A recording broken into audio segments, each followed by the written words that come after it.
Hello everyone, thanks for joining my channel, RP Guru Tech Talk. This is Renu Prasad. If you have not subscribed to my channel, please do subscribe to watch more fun videos and also get updated when new videos are uploaded in my channel. Thank you so much. On Windows 10, we have a regular Notepad, right? So if I go to, it's this common tool which is available for free along with Windows.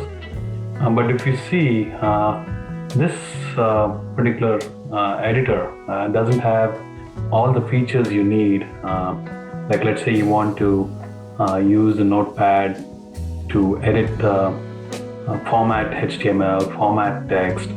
So it has a very basic stuff, but it doesn't have enough features to give you a full-fledged editor. So one of the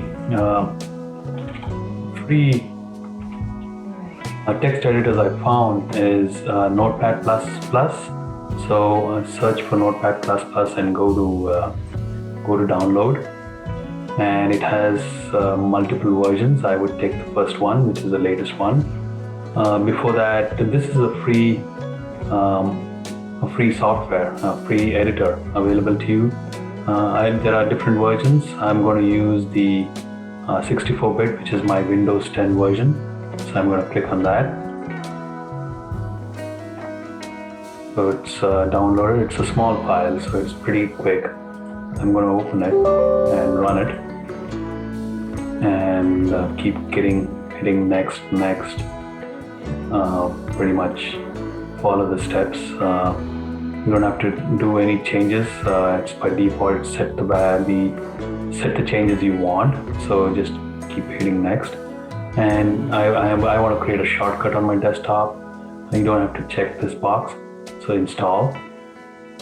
And it's pretty quick to install too. So I'm all set. So this is a free software which is available. You can actually read through the text here to see what are the features. One of the features I want to show you in general is it has various languages you can edit in. Like you could have an XML file, you could do editing of these languages, and let's say you have a C, C#, C++. So you can actually, the format of the code will match the code you're writing. So it's pretty neat and nice.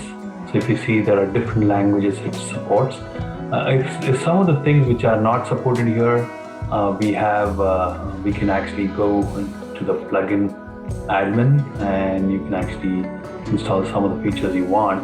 I will show you in the next video what are the options you have for the plugins, and what you don't have here, and what would be the ideal way to get the right plugin and do the steps you want. I hope you like this video, and hope you like this tool and you start using it. Talk to you soon.